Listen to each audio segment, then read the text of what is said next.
Oke, Assalamualaikum warahmatullahi wabarakatuh. Selamat datang dan selamat berjumpa kembali sahabat-sahabat Garuda Fan. Timnas Indonesia dalam hal ini di bawah komando, di bawah tangan dingin Bapak Erick Thohir tentunya akan melejit lebih tinggi lagi, akan menjumpai negara-negara yang sudah bermentas di Piala Dunia. Bagaimana tidak dengan program yang dilakukan dan juga gebrakan yang dilakukan oleh Bapak Erick Thohir, Timnas Indonesia itu selalu menjadi sorotan saat ini. Buktinya bahwa Timnas Indonesia saat ini ketika sudah berhasil bertemu dengan Timnas Argentina, bahwa Timnas Indonesia saat ini memang bukan kaleng-kaleng. Ketika Timnas Indonesia itu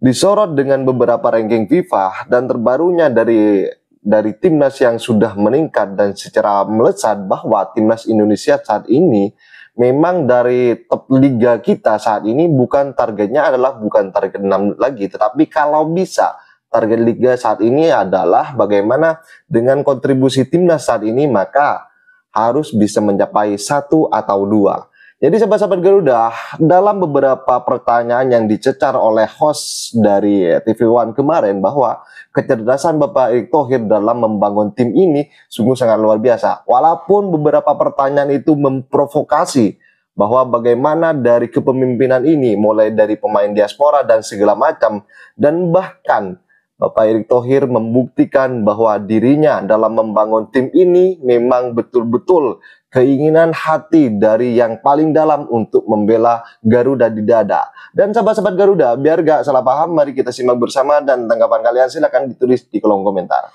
Kalau tadi Pak Erick sudah katakan, nih ada uangnya, gitu kan? Ini kecurigaan. Bahkan ini dibahas sampai RDP kan Pak. Bener nggak sih mereka tuh mau murni membela masuk timnas Indonesia, nggak ada duitnya, gitu kan? Pak Erick memang sudah kasih jawaban, gitu kan? Silakan dicek.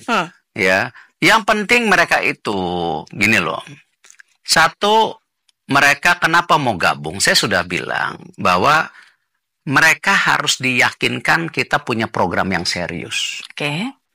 Karena itu kenapa waktu itu salah satu propaganda, mungkin propaganda yang menarik mereka ketika Indonesia lawan Argentina. Siapa sih pemain di dunia nggak mau lawan Argentina gitu? Nah itu propaganda.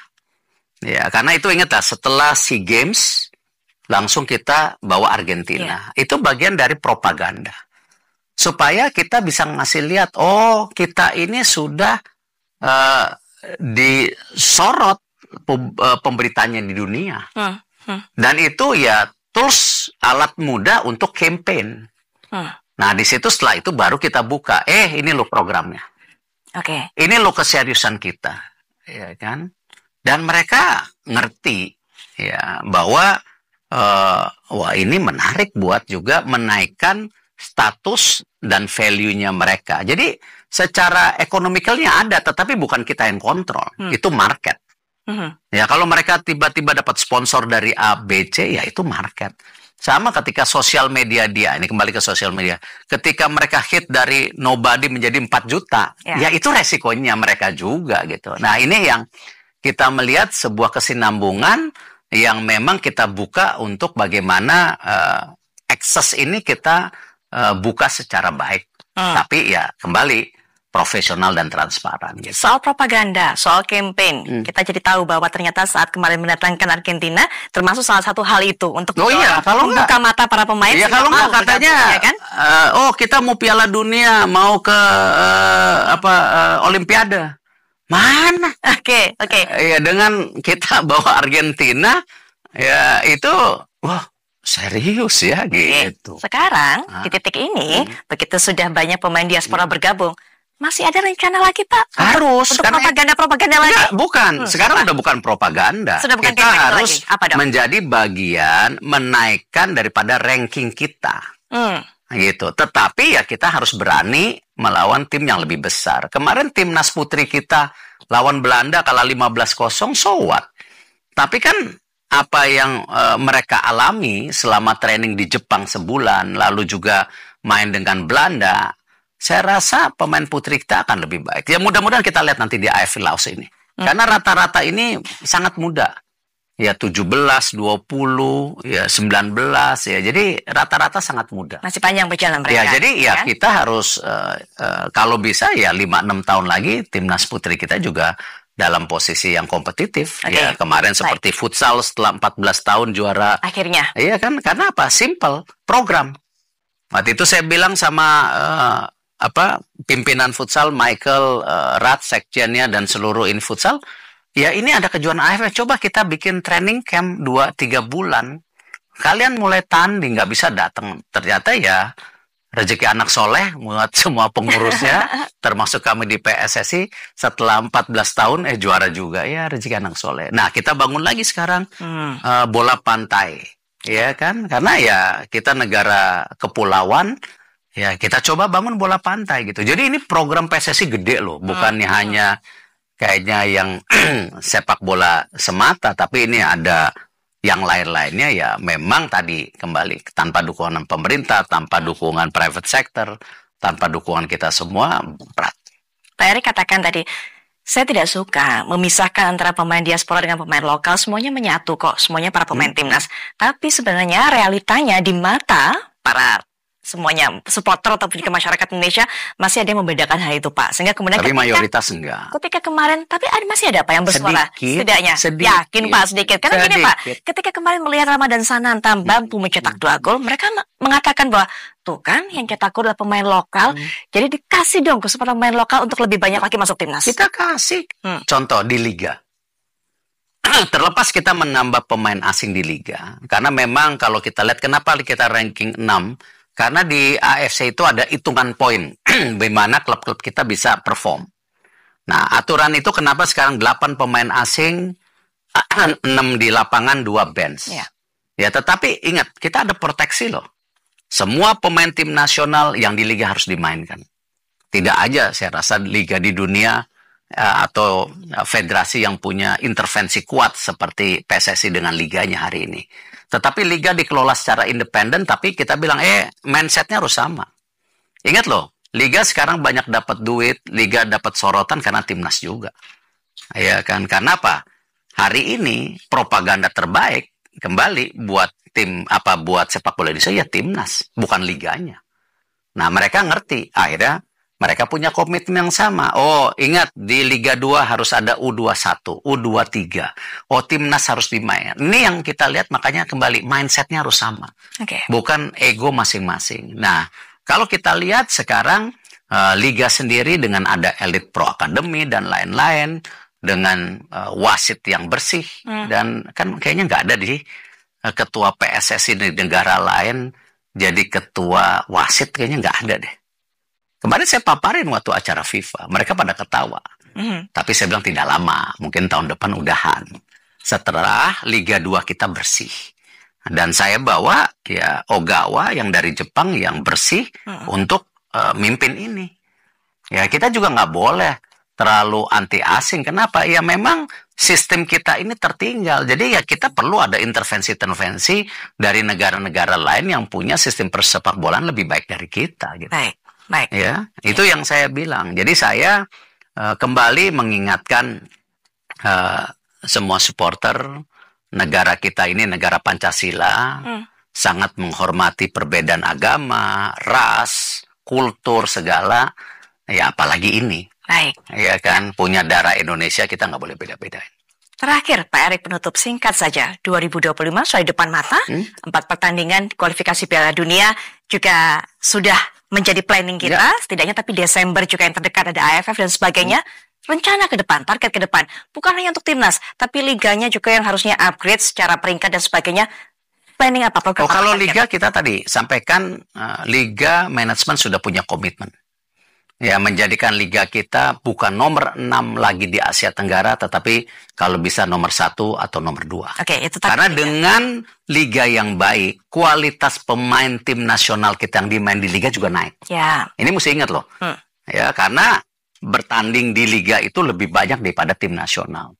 Dan klub-klub, kenapa kemarin saya juga bawa event besar di Indonesia, di Jakarta dan Bali, mengenai FIFA Club Management, dan itu semua klub sepak bola di Indonesia yang main di liga diundang kemarin, silakan tanya.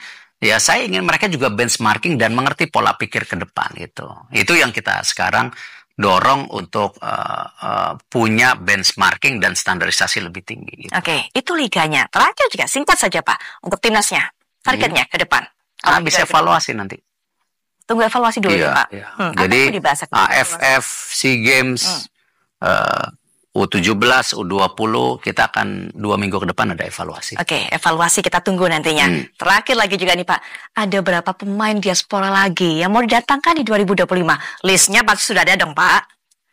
Nggak ada. Ini tergantung dari kepercayaan mereka ke kita.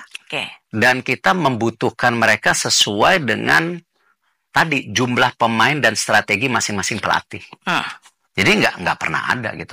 Kalau di netizen listnya banyak ya biarin aja, namanya juga cita-cita. Ya. Emang kita kayak shopping ke supermarket atau ke mall, ya ayo gabung. Nggak segampang itu.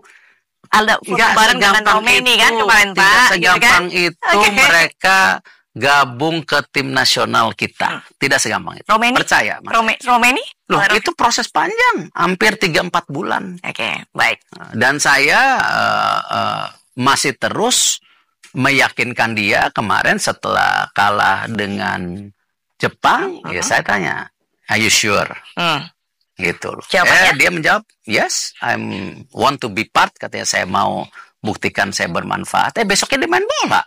Sama anak-anak. Makanya luar biasa itu. Bertanya nih, karena biasanya kan sama pemain diaspora posenya adalah salaman. Kali ini gayanya beda. Ya karena kan? Masih proses. Oke, kita tunggu nanti bagaimana prosesnya. Kalau udah salaman tuh udah ini. Gitu. Oke, Pak Erik terima kasih sudah berbincang. Kita juga jadi tahu bagaimana rencana ke depan dari timnas, termasuk juga segala hal yang berkaitan dengan sepak bola tanah air. Marcelino cetak gol kemarin. Di babak pertama selesai keluar, coach panggil sini. Kamu mainnya yang benar gitu. Kalau enggak aku ganti ya. Kalau lagi kalah malah coach nggak marah. Malah jarang-jarang marah. Kalau lagi kalah. Apa ya? Memang membuat pemain fokus, tapi nggak marah biasanya. Malah sebaliknya. Kalau lagi menang, coach malah bisa marah. Oh ya? Kalau lagi menang itu kan apa ya, pemain bisa merasa sekarang udah aman, bisa merasa kayak nggak apa-apa lah, ini lawan kayak gini doang. Mungkin kalau misalnya lawannya lebih gampang ya mungkin daripada kita, walaupun nggak ada yang gampang sekarang. Kadang pemain kan bisa merasa begitu, ini bisa lah menang. Nah itu yang Kosin pecahkan pikiran kayak gitu. Kadang kalau Kosin selalu bilang kayak gitu, maksudnya kalau lihat gestur pemain di lapangan bisa tahu ini lagi pikirannya kayak gimana. Kalau misalnya lagi lagi tinggi hati karena dia aja lagi jago performanya gitu, lagi bagus, ya kelihatan. Jadi Kosin langsung ajar supaya untuk nggak cepat puas kali ya para pemain ya. Betul. Kan kemarin baru upload juga kan dari Goalpost, media Goalpost ada. Marcelino cetak gol kemarin. Di babak pertama selesai keluar, Kosin panggil sini. Kamu mainnya yang benar gitu. Kalau enggak aku ganti ya. Enggak, saya masih percaya diri, saya bisa. Sempat baca. Nah, sempat baca. Itu Kosin ngomong langsung apa ya? Hajar dia gitu loh. Langsung to the point. Kayak gitu. Jadi pemain merasa kayaknya nggak boleh di sini aja, harus lebih lagi gitu. Jadinya ya pokoknya memperbaiki mental kayak gitu. Dan terbukti kemarin Marcelino sendiri di kayak gituin kan langsung nyetak gol kedua di babak kedua ya. Betul. Itu setelah di babak pertamanya sempat kena semprot. Oke sahabat-sahabat Garuda Fans, saya rasa cukup statement barusan. Jadi bagaimana tanggapan kalian? Silahkan ditulis di kolom komentar. Dan jangan lupa like dan subscribe channel ini agar kalian tidak ketinggalan informasi penting khususnya Timnas Indonesia. Salam sepak bola keren, salam sepak bola bersih bersama Bapak Erick Thohir, Timnas Garuda Jaya. Bersama saya, salam olahraga.